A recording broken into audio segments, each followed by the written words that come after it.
Good morning, everyone. It is April 2nd, 2024. It's a Tuesday. It's 9 a.m., and that means it's time for our mindful moment. I'm Dr. Jonathan Zenz. I am the senior minister here at Unity of Tucson.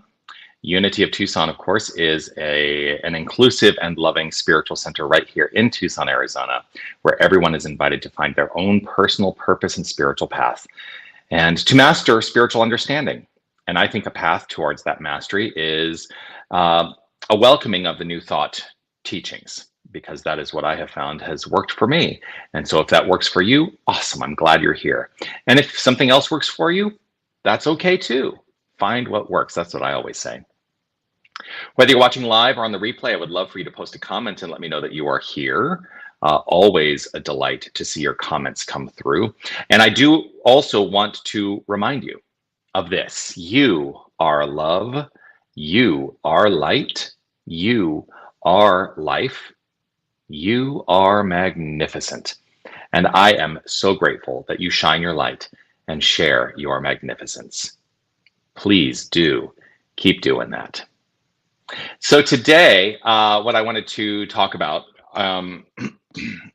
is actually related to expectations and the way that our imagination can take over and override our expectations in a way, and how our expectations can also override our imagination, and how I think it's good that we work to find balance within all of that. So what does all of that mean? I know I'm being perhaps very obtuse in this moment. So I think about the way in which I experience information. And I think all of us experience information. Well, we do. I don't think it. I think it's an established truth. We all experience information, right? We're all immersed in information. And I think the thing that comes up for me is, how do I differentiate fact from fiction within that information? How do I determine what is right for me, what is right for me in service to the greater good? How do I make those determinations in my life? Because we are fed information, and some of it is rooted in truth and some of it is not. Some of it is factual, some of it is not. So, how do I differentiate between fact and truth? Because I do differentiate between fact and truth. For me, truth is unchangeable. I hold firm in my own faith that is how I understand the nature of truth. It is absolutely unchangeable. And so I hold firm in my resolve that there is a spiritual truth. For me, what is unchangeable is this idea: God is all there is. That's an unshakable truth for me. It is unchangeable. I have never experienced anything that contradicts that idea. And so that's how I choose to understand that as a truth, a spiritual truth. And from that point of view, from that baseline truth, all flow happens. Everything flows forth into expression. So that's a baseline truth for me. Now, what is fact? How do I differentiate fact from truth? Well, facts are tied to perceptions in the world of form, in the circumstantial world.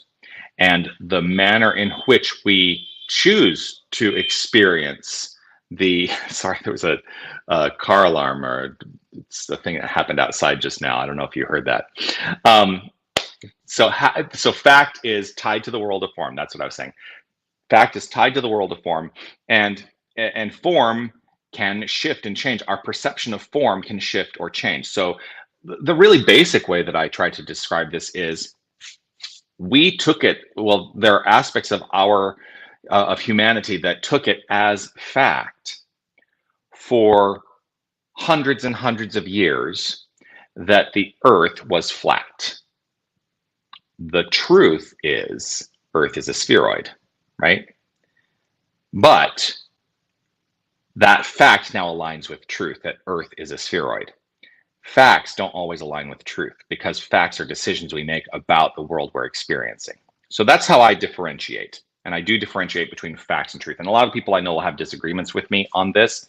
But the reason that I think this is important is because it is an invitation to question everything. Everything that we perceive in the world of form, I think, is something that we can question. And when we tie it in and align it with the truth, then that fact in alignment with truth can become part of our growth experience, our evolutionary experience. So when we discovered, or I mean, I say we discovered like I had anything to do with it or any of us had anything to do with it. But when it was determined finally that no, the Earth is in fact a spheroid, when that aligned, when the fact aligned with the truth, well, then we evolved in the manner in which we experience life.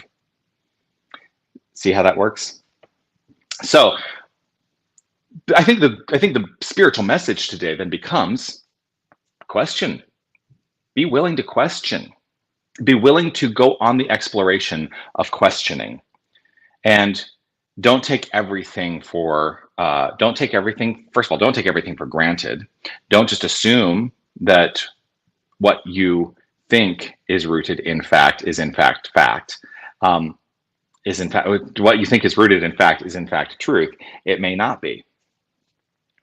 And that the deeper dive, the exploration, is to say, how are the circumstances of my life aligned with truth? That's the question. How are the circumstances of my life aligned with truth? Because when we find our circumstances aligning with spiritual truth, we experience healing. That's what it all boils down to for me. What works for you? So again, go on your journey. That's one of the things I love about this philosophy, about this theology. It is an invitation to go on the journey of deepening. And there's never a destination. It's all about the journey. So with that, I'm going to invite us to go into the practice of affirmative prayer, affirmative prayer treatment, however you choose to, whatever you choose to call it. I'm going to invite us all into the sacred space of realization. I'm choosing to close my eyes. And if you would like to close your eyes, if it's safe and comfortable for you to do so, feel free. For when I close my eyes, it is an invitation to turn the attention away from the relative and turn it towards the absolute. Whether I perceive the absolute within, without, or all around, I choose to let myself focus on the absolute. The absolute, which is the creative source. The absolute, which is love. The absolute, which is infinite, and there can be nothing separate from the infinite. So I let myself relax in this moment to a greater understanding of the infinite.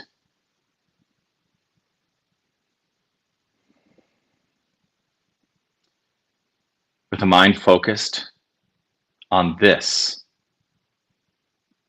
the infinite, love, and nothing else, I am moved into a realization and a recognition and an understanding that my identity and the identity of each and every one of us is this presence, is this power, is this creative source. We are love, each and every one of us, the outflow of love's impression upon itself. And what is love impressing upon itself? It is impressing upon itself the idea of creation, the idea of us. And we are fully formed expressions of divinity. There is no aspect of our being which is not wholly and fully divine. I hold this to be so. I hold this in my heart as an unshakable spiritual truth. And it is rooted in the understanding that there can be nothing separate from the infinite. So this infinite creative source, this infinite creative power is who and what we are. And so I welcome the unfoldment of deeper understanding, of deeper knowledge, of being on the journey, of seeking greater understanding and letting go of reliance upon those facts which are not rooted in truth. I choose to let go. I choose in this moment to deepen into an awareness of the truth at the core of all things. I choose to understand that not a single one of us is the behavior, but the behavior is a result of who we know ourselves to be. And so as I know myself to be the magnificent divine presence and power, as we all are, I act accordingly and my behavior unfolds accordingly. I hold firm in this faith, and it is with gratitude and appreciation overflowing from within that I simply allow. I allow the unfoldment. I allow the divine circuits to do their perfect work. And I get my sense of limited self out of the way and open up to the unlimited. For that is all there is. That is the spiritual truth. I let it be so. And I affirm it by saying, and so it is. Amen.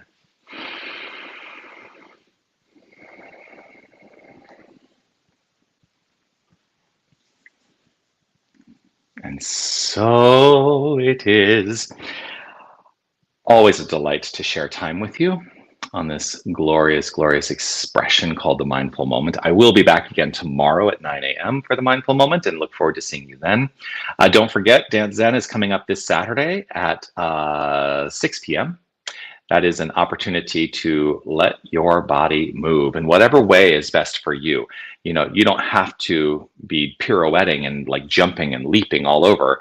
If you get to have your own sense of freeform movement in the experience, and it is a spiritual experience to move the body. So we'd love to see you there for that spiritual practice. Guided by our very own Sherry Hoffman, always grateful for her. And this is, of course, the first anniversary of Dance Zen, and so grateful for Sherry's commitment to sharing this with our entire community. Would love to see you there. But I will see you again tomorrow at 9 a.m. for the mindful moment. Peace and blessings to you. Make your day magnificent. And don't forget, you are magnificent. It's not because of anything you do. Your doingness are the facts. Your beingness is the truth. So I understand this truth about you. You are magnificence embodied and expressed always, no matter what. Keep shining your light. And I'll see you soon. Bye, everybody.